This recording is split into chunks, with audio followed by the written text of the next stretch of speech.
The Shadowvale is a very dramatic adventure, and even better, it's a very free adventure. So stick around because I'm going to show you exactly how to run it. This adventure is a borderline horror. The players are pitted against a horde of shadowy fiends in an Arctic nightmare, and their only hope of succeeding is by channeling the power of the spirit world. This is a great example of how to write a short adventure. I reckon you could run this whole thing in under 2 hours, so it's the perfect little teaser for testing out a new group. It's balanced for level 2 to level 4 characters, but it's simple enough to twist the balance in any way, so you can fit it to almost any party. If you want to read along with this guide, then you can find the free PDF up here. The design team did an awesome job putting this together, all headed by Aviad from Beyond the Screen. My style of DMing is very loosey-goosey, so we are going to be making a lot of changes to the adventure here. But if you are particularly interested in learning how I translate written adventures into playable adventures for my table, then I'd recommend checking out the PDF alongside the video. Before we kick off, I just wanted to make a big announcement. This week, I'm launching a podcast called No Plan, No Problem, and I think you're going to love it. Don't worry, it's not an actual play, it's not 4 hours long, it's just a weekly Dungeons & Dragons advice podcast. Now I've left links downstairs so you can follow along on your favorite podcast platform. And we need your support, my friend. We need your reviews. We need your positive energy. Very much appreciated. And also, please leave a like and subscribe to the channel and ring the bell so you don't miss any of my other adventure guides. Okay, let's go. Part 1.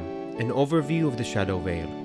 The Shadowvale has almost always been plagued by Blightshades, which are these shadowy, spooky boys. However, there was an angry human wizard named Zevak, and Zevak wanted the Everflame's power, so he trapped Villure in the spirit catcher mirror. So then, inevitably, the Blightshades return, they murder Zevak as he tries to escape with the mirror, and in an attempt to spare Zevak from oblivion, Villure traps Zevak's spirit as he's killed inside the mirror, so now they're both trapped inside. The goal of this adventure is for the players to rekindle the Everflame. If this beacon is lit, then it's going to renew the temple's protections and repel the onslaught of Blightshades. The hook isn't so important for this little adventure, but we've got 3 good options anyway. The players could be specifically in the woods to stop the Shadow Blights. That's the first one. The second one is that the players could be in the woods looking for a missing person, maybe a missing teenager from the nearby village of Sirova. Or the third is, and this is weak, the third could be the players are just lost in the woods on the way to some other task. Part 2. NPC Breakdown, Hope and Anger. We have 2 NPCs in this adventure, the Spirit of Hope, Villure, and the Spirit of Anger, Zevak. Both are trapped inside the Spirit Catcher mirror, but they can't interact with each other or directly communicate with each other. Villure is trapped in the mirror's reflective surface, and Zevak is trapped on the reverse side, in the shadow of the wood grain. Being connected in this way for so long, in subtle ways, their personalities are starting to bleed into one another. At the end of this adventure, the players are going to pick one spirit to light the Everflame, either Villure of Hope or Zevak of Anger. So the chosen spirit is going to become an ally and might even offer to fuse as one of the party's weapons as a reward. And we're going to cover this in detail later because it can be a pretty cool scene, but the other spirit, the one not chosen, will cease being a spirit of hope or anger and instead become a spirit of vengeance, disappearing to torment the players another day. So the player's reward is a sentient weapon, rawr, and the Dungeon Master's reward is a villain that they can reuse in a later session. Villure has 3 purposes. They're here for exposition about the setting,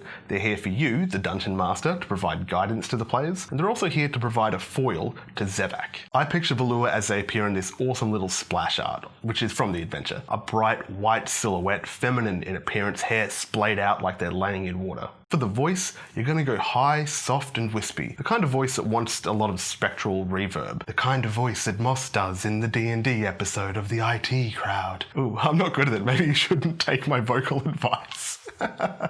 Villure likes the players. As a spirit of hope, Villure is optimistic and they trust the players. Villure feels pity for Zevak. Villure thinks that this poor soul couldn't overcome his base weaknesses and brought doom on the region by stealing the Everflame. However, Villure does not trust Zevak. Villure is uncharacteristically angry with the Blightshades. You wouldn't expect a spirit of hope to be cruel, but in the same sweet voice, Villure speaks of what vile creatures the Blightshades are, and how dare they tread on the material plane. As the Everflame, Villure would destroy the Blightshades who wander into the material plane because they are wretches, deserving only of contempt. In this opinion, Villure has absorbed some of Zevak's energy and personality. Zevak has the same purposes as Villure, but in a different kind of flavour. He's here for exposition about the setting, he's here for you, the Dungeon Master, to provide guidance to the players, and he's here to provide a foil for Villure. Visually, Zevak appears on the wooden back of the spirit catcher, kind of like the way the spirits Terry and Jerry appear in the movie Soul. Picture Zevak as a geometric tangle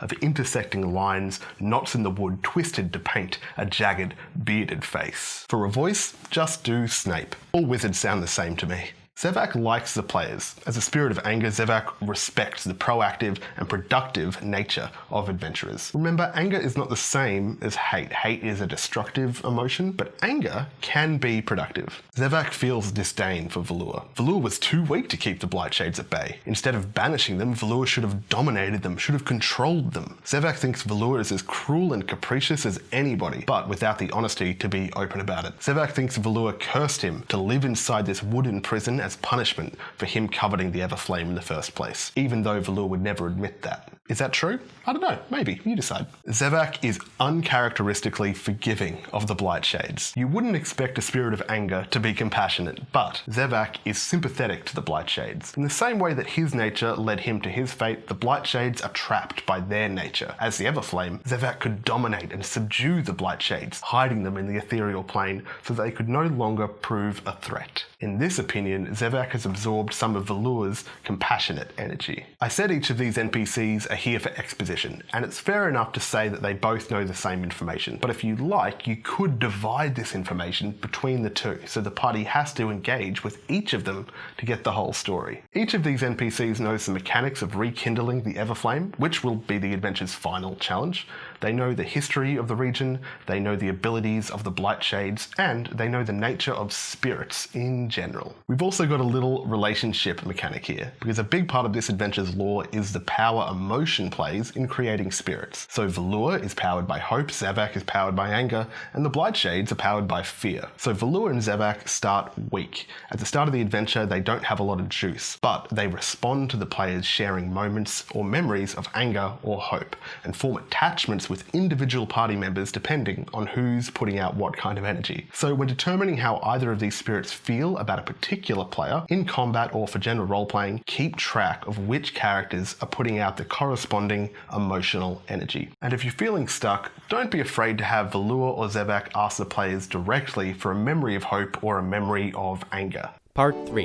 The Shadowvale in 3 scenes. This whole adventure is just 3 scenes. Remember how I said you could run it in 2 hours? Yeah, 3 scenes. We'll start with a cold open, we'll lead into a meeting with our NPCs, then onto a final combat/skill challenge for the finale. The purpose of this first scene is to establish what the Blightshades are, to set the tone, which is light horror, and to introduce the party. So here's what you do. Put in your tense stealth music and start by focusing in on one player, and then narrate bit by bit. You're zooming out to encompass more of the scene. As an example, you could say something like, Jonathan the Warlock. It's dark. You're crouched in the brush. Your knuckles are numb, and the right side of your body is slick from mud from where you fell.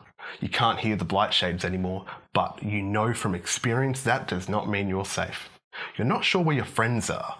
What do? The player should give you something to work with, and you can kind of improvise and describe them stumbling on each other party member one by one or in different stressful situations, and letting them describe themselves and their relationships to each other as they go. The last person they find could be embroiled in combat with the Blightshades, and the party can either fight them off or they could flee. If the party decides to flee, then they end up fleeing into Villure's protected glade. But if they fight and they win, then describe the wave of hope washing over them at their victory, which engages Villure's mirror, which just happens to be somewhere on the battlefield. And then we can go to scene 2. The purpose of this second scene is to establish a relationship between the NPCs and the party. We're also trying to let the party take a short rest if needed, and we're also going to drop all of our exposition. This is going to be your big role-playing scene. So when you introduce Villure and Zevak, describe a beam of yellow light that blasts up from the snow, from the mirror lodged in there, and it melts the snow in the perimeter and repels repels any nearby blight shades. You could even drop your Star Wars memes by having Villure say something like, blight shades scare easily, but they'll be back, and in greater numbers too. This is where your knowledge of these two NPCs comes into play, because you are going to be improvising dialogue to impart a few bits of information. In order of priority, you want to share these things. You need to share the nature and the rules of the two spirits trapped in the mirror. You need to share the fact that rekindling the everflame is the only way to rid the Shadowvale of blight shades, and that to ensure success, either Zevak or Villure need to possess the flame. Each spirit insists that they should be the one to possess the flame, not the opposite spirit. The players need to know that the ritual to rekindle the flame will entail purifying the flame's temple, lighting the brazier, and bridging the flame to the spirit world. Plus, they can also share any relating history or whatever you want. Remember, ideally you want the players to like at least one of these characters and bring the mirror with them, but it's okay if they decide to leave the mirror and the characters behind. I'll explain how that could work in a little bit. This is also a very good moment for a little real-life bio break. Take 5 minutes, let the players chat and relax, but when the scene is ready to wrap up, bring back that tension with the overwhelming threat of an overwhelming number of blight shades on the horizon. And the only solution is to rekindle the everflame in our third and final scene. This module has the temple placed hours away, but the tension that we've built does not have that kind of staying power. So let's just say it's actually like 10 minutes away. If you wanted to extend this adventure and make it a little bit longer, then this is where you would insert some kind of custom puzzle or custom challenge to kind of bar entry into the temple. But that's up to you. This is a combined combat and skill challenge. It takes place on this snowy, holy site, a raised kind of dais with stairs leading up to a big brazier, kind of like a mini Aztec temple. This is a skill challenge in that the players can decide which skills they want to use and in which manner they want to use them. The goals are to 1. Purify the ritual site, 2.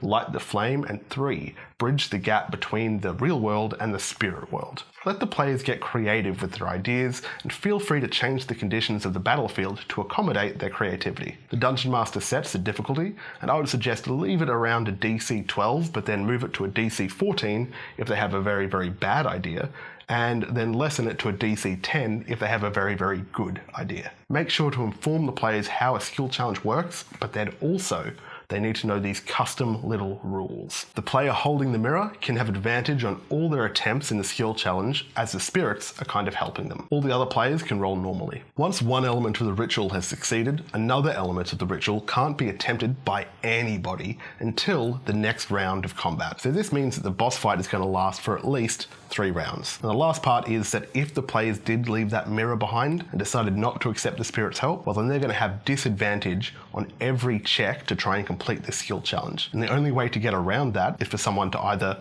summon the spirits to them somehow, or if like a player dies, then maybe their spirit could help with it, and then they can start doing it as normally. And then their spirit could possess the everflame. Oh, yeah, if you kill a player, leave it as an option for that player character's spirit to take over the everflame. Oh, that's so cool. For this combat, we're going to do the endless enemies cliche. So the trick is to never have too many enemies on the battlefield at once. At the start of each round, any dead enemies use their action to rematerialize at the edge of the map. Though a little side note on this, if you notice your players aren't attempting to complete the ritual during combat at all, and they're instead trying to focus on defeating these endless enemies, then just stop spawning enemies, okay? This means something has gone drastically wrong. Give your players a respite of D4 rounds once they clear the battlefield, and let them attempt the ritual in peace. In the final stage of the ritual, have the greater blight shade show up, and make it huge, make it scary, but maybe don't use its special ability to kill everybody though. It's just a drama set dressing, okay? When the ritual's finally complete, whoever's holding the mirror, that player gets to decide which spirit gets to fuse with the everflame. The mirror shatters, and the chosen spirit fuses with the flame while the other spirit is cast out towards the disintegrating blight shades. The greater blight shade, it's holding on, right? It's holding on and resisting the burn of the everflame, and in its struggle it manages to capture the spirit that was cast out, and it consumes and fuses with it, transforming both from a spirit of hope or a spirit of anger into a shared spirit of vengeance. At this point, I think the new spirit of vengeance should just flee into the woods to appear another day. But if your players are particularly horny for battle, then it could be a boss fight, but I wouldn't. Part 4. The Aftermath. In the aftermath of this adventure, the Everflame offers to reward the players. The player most favoured by this particular spirit can put their weapon in the Everflame to transform it into a weapon of hope or a weapon of anger, depending on which spirit was chosen. The weapon becomes sentient, with a clone of the spirit's personality. Now that's not its knowledge, that's not its power, but a clone of its personality. Now you can find the stats for my custom stats for a weapon of hope or a weapon of anger up here on my Patreon. I really appreciate the support. The spirit of vengeance, of course, disappears dramatically into the woods, promising, vengeance. But imagine the drama when this spirit of vengeance that hates the players and hates the Everflame now decides to possess and fuse with one of the party's rivals' weapons, and suddenly we have two opposing weapons, sentient and angry. Or hopeful and vengeful? That's the whole adventure. But there is more. The author of this adventure, Aviad from Beyond the Screen, he has just published the sequel to this to his patrons. It's called Dreams of Dissensions, and I really hope that you go check it out and support him for this really great adventure. Over on my Patreon, you can find the two sentient weapons of anger and the weapon of hope. And next week, I'm hosting a Patreon exclusive podcast where Aviad and I break down exactly how to publish a high quality adventure like this. So if you've got lofty dreams of publishing your adventure, maybe check it out. Remember, please check out my weekly Dungeons & Dragons advice podcast. No plan, no problem. You can find all the links downstairs in the description. Wait, not in the description, in the pinned comment. Yeah, really need your help with this one. Please click follow on your favourite podcast platform. Thank you so much for watching, and thank you to all of my patrons down here. What a bunch of legends. They got no plans, they got no problem. I'll see you later.